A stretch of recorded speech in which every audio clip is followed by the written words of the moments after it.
Hey Matt, this is the first time talking to you since you joined the Sure. organization. I was just curious, how did last year kind of come about with you joining as a senior defensive assistant, and then what went into the process of the job change, and how did Jim approach you about becoming the defensive line coach slash running game coordinator? Sure. Yeah. Just first of all, also, guys, just I know it's kind of a weird setup. I don't know you guys very well, so hopefully we can we can look forward to meeting each other in real situation at some point. So I appreciate your time.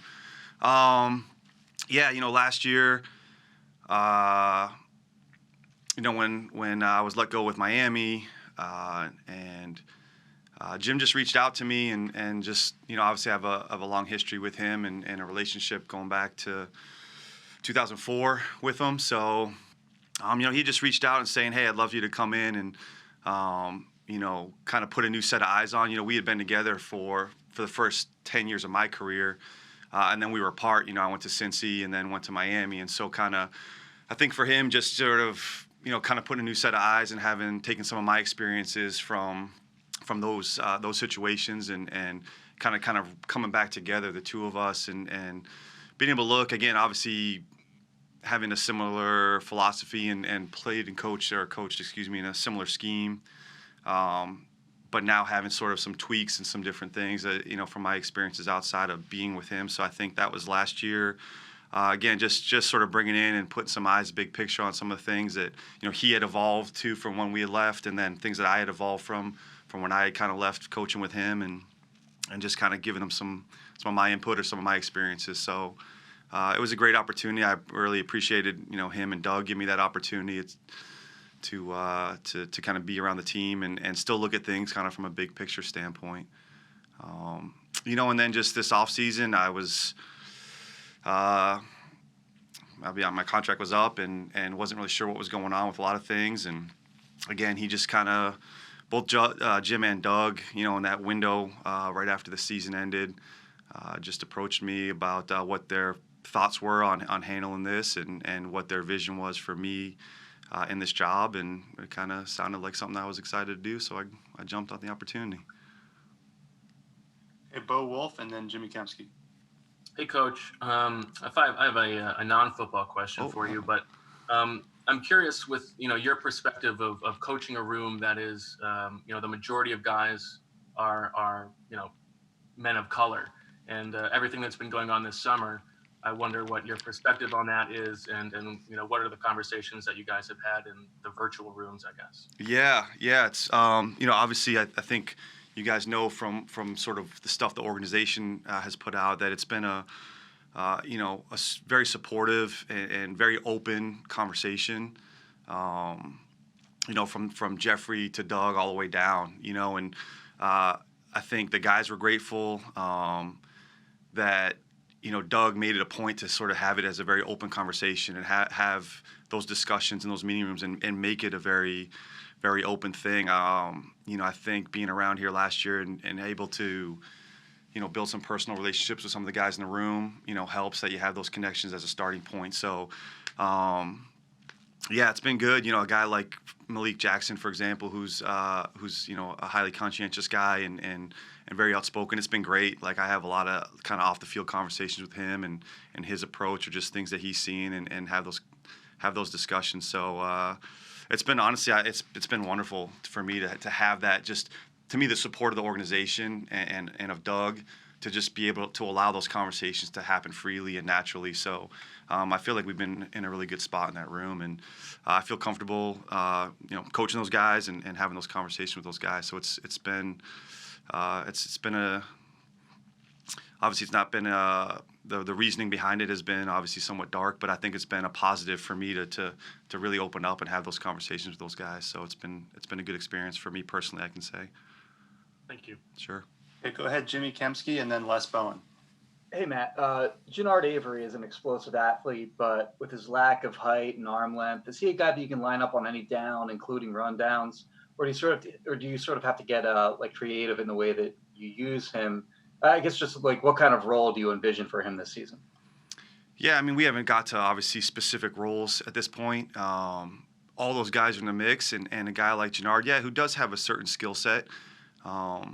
I mean, he's playing defensive end for us right now in the rotation. So yeah, I mean, I think that's part of evaluation of all these guys. Of okay, what's their level of capability of fitting in some of the scheme things we're asking them to do, and if not, or whatever that answer is, then again, our job as coaches, I always believe, is to take the skill sets of your players and maximize them and get the best out of them and put them in positions to be successful. So I wouldn't say, I think, one of the things that we always just talk about, for our ends and playing on the edge is building power with speed. And he is an explosive player. He's an explosive lower body athlete. And he's powerful in a different way than some other guys are powerful, So I think, one of the things we've gone through this offseason actually been, kind of showing different types of players in our scheme, like guys that have had success that are different body types. I mean, if you just look across our whole D-line room, they all look different, and that's the thing that we kind of emphasize, like, hey, there's a lot of different types of players that can play in the style of play that we're asking you to play, as long as you kind of operate under these parameters. So I think Gennard's done a good job of, it was hard for him, I think, coming halfway through the season last year and trying to find that world to fit into, but he's done a really good job this offseason. He's in really good shape, and so looking forward, really, obviously, starting kind of the next few days to getting on the field, really getting on the field and getting in pads and seeing how all that translates. Go ahead, Les, and then Paul Adamowicz. Hi, Matt. I was wondering, as a new position coach here, obviously you're not really new, but you're new to the job. Is it much harder to implement things you want to do in this restricted situation that you've had all spring and summer? What has been a hindrance there? And are you in a much better situation than, say, Marquand Manuel, who is really new to these guys and didn't know them, has not seen them on the field? What kind of, are you in a leg ahead, I guess, of guys like him and Moorehead? Have you guys talked to Marquand yet? No? All right, well. No. I won't talk too much trash then. No, I can't answer for how he feels about it.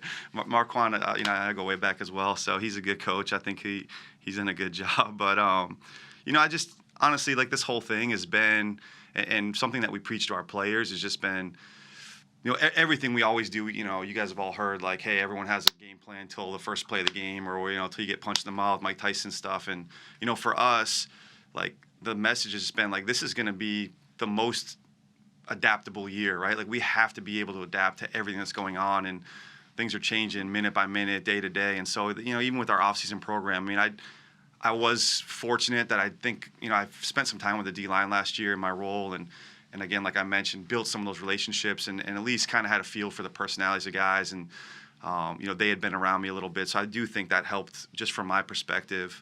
But the rest of the stuff, again, it's kind of one of those, it is what it is, and honestly, I thought Doug did a great job kind of building the off-season schedule out and allowing us the time to really get in these virtual rooms like we're meeting right now here, and kind of just delving a little further into those relationships. So I feel good. Like, honestly, having the guys back in the building now has been really cool to just kind of build off what we did. And so no, I enjoyed our off-season program. I mean, it really kind of narrowed the focus a little bit. We were just pretty much meeting in these rooms. There wasn't obviously as much, big group stuff. We kind of got in our Zoom meetings and we were able to focus on stuff. We did a lot of stuff from a D-line perspective, some one-on-ones where we were setting up calls where it was just those one-on-ones to really kind of, enhance that sort of building the relationship. So I had a good time this offseason. It's been fun. Go ahead, Paul, and then Chris Franklin. Matt, with the addition of Hargrave and Malik healthy again, Jim had mentioned the other day that you guys are going to be looking at ways to possibly put 3 defensive tackles on the field at the same time a lot this year. What's the benefit of doing that with the flexibility some of these guys bring? And also, how excited are you about the potential of your interior pass rush with those 3 guys? Yeah, well, you guys that have been around Jim for a while know he really values sort of multidimensional players and versatile players, and to have guys like that can kind of play different spots and move around and create matchups. I mean, I think that's obviously an exciting thing. I mean, we haven't got into in depth, a lot of scheming up stuff yet. Obviously, we're just really hitting the field for the first time the next couple of days. So excited about all those guys. I mean, to have, the closest path to the quarterback is the A gap, right? Is the most direct. You can get interior pressure with those guys. I mean, that tends to affect the quarterbacks a lot. So to have 3+ accomplished guys that have shown they can win in those interior rushes is going to be huge. And again, I think just the versatility is going to allow us to hopefully, just like I said, move guys around week to week, even to create different matchups and put the right bodies on the field. So it may look different week to week, or even within the games, in terms of like as we're making adjustments, that the more pieces we have and the more pass rushes we have at all spots, I just think it allows us to hopefully, like I said, create matchups and create situations that are favorable for us on defense. And Jim's, like I said, has been a guy that's always wanted to have versatile players that aren't locked into one spot and one position. And so to have those 3 guys with different approaches and different rush abilities, but all with the ability to kind of move around the line, that's going to hopefully in the long run play out for us for sure. Chris, and then Dave Zingaro. Hey, Matt, you have Sharif Miller coming into his second season. How's he looked so far early on? What areas do you feel like, what areas do you feel like he needs to improve upon coming into the season? Yeah, sir. Again, it's hard for me to judge. I'm not trying to talk around you guys here. I mean, we haven't put pads on yet. I think for a D-line coach, like putting pads on is going to be one of the more telling situations. So maybe next time you guys can drill me down on that a little bit. But Sharif's done a good job. Honestly, I'll say this for Sharif. I thought he had a very strong offseason. He probably was one of the guys, one of the things we were trying to do, we obviously didn't have that contact with the players, but we spent a decent amount of one-on-ones with him, and he's probably sent us more like clips of his workouts than anyone. He would have guys just take his phone and film him, doing some drills or working out and those sort of things. So he was probably the most involved of all the guys in that, of saying, hey, here's a clip I'm doing, or I did this, or, what do you guys think about this? And he was very interactive, with us on staff of trying to use that time to get better. I think he's coming in pretty good shape. I think that's shown that stuff he's done in the off season. And so, he's got some length, he's got some explosive ability for us, which is nice. And again, I think it's just going to be a matter for him of when we start really practicing and putting pads on, and how that shows up for him. But I'd say that he had a strong off season in terms of what we did for him to come back in the building ready to show that he's ready to be a part of the group. We got time for a couple more, so we'll do Dave, Zach, and then Tim. Hey, Matt. I guess it's kind of along the lines with Sharif, but you guys brought back Vinny, so it looks like there's going to be a kind of a numbers crunch at defensive end when those decisions have to come down. So what are you looking for in the last 1 or 2 ends that make the team, and what can they do over the next 2.5 weeks to separate themselves? Yeah, I mean, honestly, like, we can't have enough. I mean, you give me them all, right? So, I think competition is really good for the room. How we can answer sort of the approach to bringing Vinny back. I'm excited. Vinny's an energy guy. He's done a good job here for the Eagles. But I think, and that's been a conversation with that whole group. I think there's a lot of depth there, and I think it's just going to be, hey, we're all going to get opportunity. All right, we're looking for guys that can be 3-down players. Obviously, we want guys that can rush the passer, but there's also an element of guys that can set edges in the run game and play hard and do all those sort of things. So the more the merrier in terms of competition. I don't think any of those guys are, I think the group itself, that sort of set of ends that are all kind of working against each other, but with each other. I mean, I think there's a healthy level of competition. I think none of them are backing down from a challenge of saying, hey, I'm going to go earn this spot. So I think, as much as there's competition, there's spots to be had and there's playing time to be earned. So, we're looking for guys that come out and like I said, be able to go play hard, to set edges in the run game, and to be able to rush the passer. I mean, that's the foundation of what we do at defensive end here. So that's going to be the starting point for everything we're asking those guys to do. Zach Berman and then Tim McMahon. Hey, Matt, if you think back to being a 26-year-old Dartmouth grad without NFL experience, how did you sell yourself to Jim Schwartz in that situation, and how has Schwartz shaped your career thereafter? man, I don't know if we have enough time for that answer. Yeah, I was, shoot, let's see, I'll try to give you the short version. Yeah, I had only been coaching in college for a few years. I was actually working at Harvard, and Jim reached out, just the short version. At the time, this was 2004. The sort of, you guys are probably all familiar now with sort of a quality control coach and that sort of entry level guy. And this was kind of at the time a new position. Really, it was just an emerging sort of concept. And Jim, being sort of the forward thinker, intellectual that he was, sort of saw where that was going. And yeah, he just I don't know, man. He called me down to interview for this job. Like I said, I was 26 at the time, and I don't know how I sold him on it. Again, I think it was just my background. I had done a lot of film breakdown in college as a GA, and a lot of, you draw cards and stuff. And, the interview process was weird. The only thing I remember about the interview process is that he told me not to wear a tie. I'm a young kid, and he's like, so I'm calling him the day before I fly down to Tennessee, and I'm saying, in my mind, I'm like suiting up, and I'm going to be ready to go. And Jim is like, don't wear a tie. Do not wear a tie. Like that's not how we operate. And Jeff Fisher was the head coach, and he was a little pretty laid back dude, and so I wore just like slacks and a button up, but I put a tie in my bag just in case I kind of like had it. And so he complimented me, like when I got down there, he's like, oh, at least I know you can follow directions. You dress the way I told you to dress. And then like Jeff offered me the job before I left, and Jim was driving me back to the airport to fly out, and I pulled my tie in my bag. I was like, actually, I just hedged my bets a little bit. And he was like, all right, well, that's smart. Like, good job. So that's like about the only thing I remember about selling myself on the interview. I think for me, it was more like when I got that job, I had no connections to him. It was basically a cold call. It was a blind call. I had no into the NFL. I had no ties. And so for me, I think the sell job for me more came like when I got there. And my whole philosophy was like, this was my opportunity. Like, I'm not letting it go. I slept in my office. I didn't even have an apartment in Nashville for like 3-4 months. I slept in my office.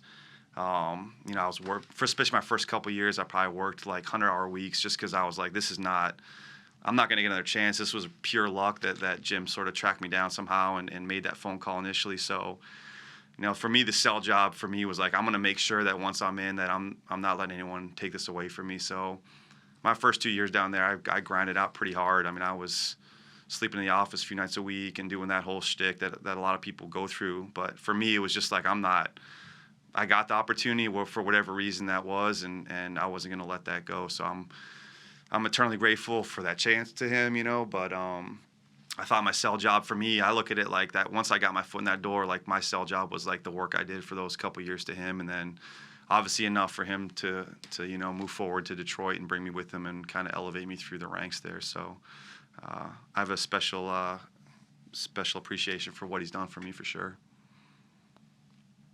Okay, go ahead, Tim. Hey, Matt, I'd like to get your thoughts on Derek Barnett. What's been your evaluation of him throughout his career to this point, and what are your expectations heading into this season? Derek's you guys have been around him. I mean, he's one of the toughest guys on the team. I think anyone would vouch for that. What we've seen from Derek, I think, has just been, he's had a really sharp focus this offseason, really hyper-focused on getting everything down right. I mean, I don't know how you guys probably, I don't know how your guys' time with him goes. He's obviously pretty quiet, probably like, man, a few words, but he's a really intelligent guy. I mean, he's really great in the room. That's kind of one thing for me that's been a revelation. Just like, man, he asks like really pointed questions. He doesn't speak a lot, but when he does, it's a very like sharp, pointed question. And I think just, again, seeing him from February up through now, I think he's hyper-focused. He's had a great offseason, and I think he's just like really locked in on wanting to be, an elite player. So I'm really excited to, again, just get us going on the field here and get this thing developing a little bit. He's a guy I'm really excited to get a chance to keep working with.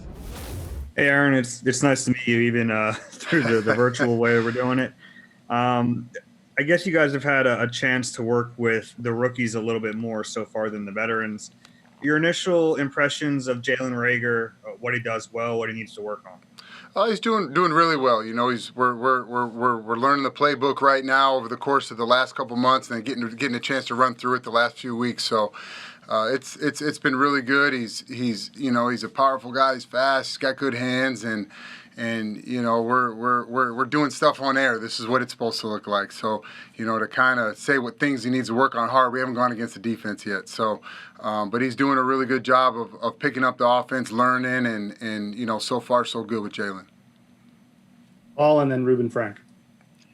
Aaron, you spent the last 7 years coaching in college, but I mean, you've got 5 years playing in this league.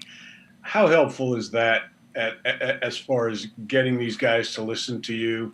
I mean, you're taking over a unit that really struggled last year, mainly because of injuries, but I'm sure there's an expectation to get a lot more production this year. Yeah, of course. So our expectation isn't really going to change. I think that we have an expectation to be one of the top groups in the league, and that's what we expect. And this group is coming out with a little bit of a chip on his shoulder, I think, because of last year, and that's a good thing. But walking in the room with NFL experience as a player, you're going to get the respect, obviously, when you walk in the room, and then it's your job as a coach to demand and teach, and that's what I've always believed in. So the philosophy doesn't change my way, but it's been good so far. The group's been great. We're enjoying what we're doing, and at the same time, just excited to get going with practice against the defense and see what the next step is. But so far so good, and just been, like I said, so far. The group itself has had a great cohesiveness, and I think everybody's really just working and trying to get better every day. Rube and then EJ. Good to meet you finally. Thanks for doing this. When you say this group has a chip on their shoulder, how do you see that? How does that manifest itself, and how can that work to their benefit? Well, I think it's just your everyday approach as an NFL player shouldn't change, But at the end of the day, a little added extra motivation. I think this day and age, with social media, I think you can try to ignore it, but people hear what they say, and I think guys understand that we do have something to prove, and that's okay. There's nothing wrong with that, and I enjoy a good challenge and enjoy coaching a group that I think has something to prove. I think that's good. I've coached groups that people believe they were the best where we were, and I've coached groups that people disrespected and felt like they weren't very good. So it's not anything new to me. To me, I think we have a really good group. I know we have a really good group. It's just out to us to go stay healthy and prove it week in and week out, and I think that so far they've taken the approach that it's workmanlike and ready to go out there and prove every day why we should be one of the top groups in the NFL. Ready, EJ, and then Daniel Gall. Hey, Aaron. Last year, JJ learned mostly the X position during training camp and then branched out once the season progressed. Do you see that happening with Jalen this year?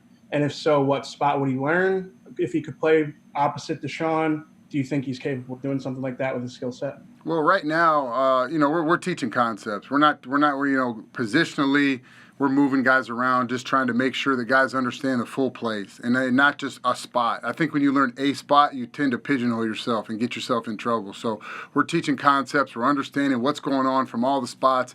And as we start practicing, as we start putting these things together, we'll let the chips fall where they may as far as who's going to be the starters and who's going to be the backups. But it's too early to tell all that. But right now, like I said, JJ's doing a great job.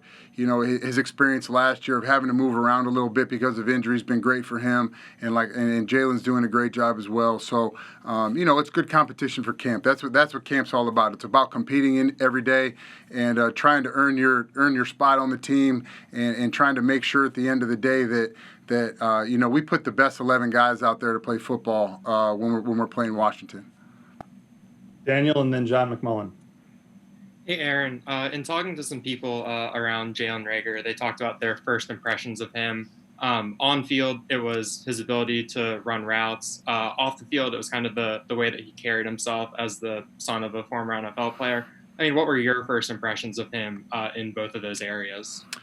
Well, on the field, you see his explosion, you see his speed, you see his hands, and you see his workmanlike ability. He really does have has a really good sense of a work ethic, you know. And off the field, it's hard for me. I've known Jalen since he was a little kid. So me and his dad played together when we were in Indianapolis. Recruited him out of high school back when I was at Texas A&M. So I have a different relationship with Jalen. Which is a good thing, but I've always liked Jalen. I mean, Jalen's he's a humble kid that understands it, but also has that swag of a big time receiver. So really just have enjoyed being around him and continue to mentor and grow him as a young adult. And he's 21 years old. You know, he's just figuring this thing out. So excited for what he's done so far and continue. Kind of excited to see him grow throughout this year. And like I said, for the last few days, last few weeks, he's really starting to put things together, which is a good thing. And it's only going to keep getting better. John and then Jeff McLean. Hey, Aaron. Just curious, in your playing days, obviously you're a long, lengthy guy, about 6'3". As a teacher, how does that kind of help you with somebody like JJ, who's that similar frame? Also the guys like Deshaun who aren't that type of body frame. Is it positive, negatives? Well, for 6'3.5", and I'll make sure I'm a little taller.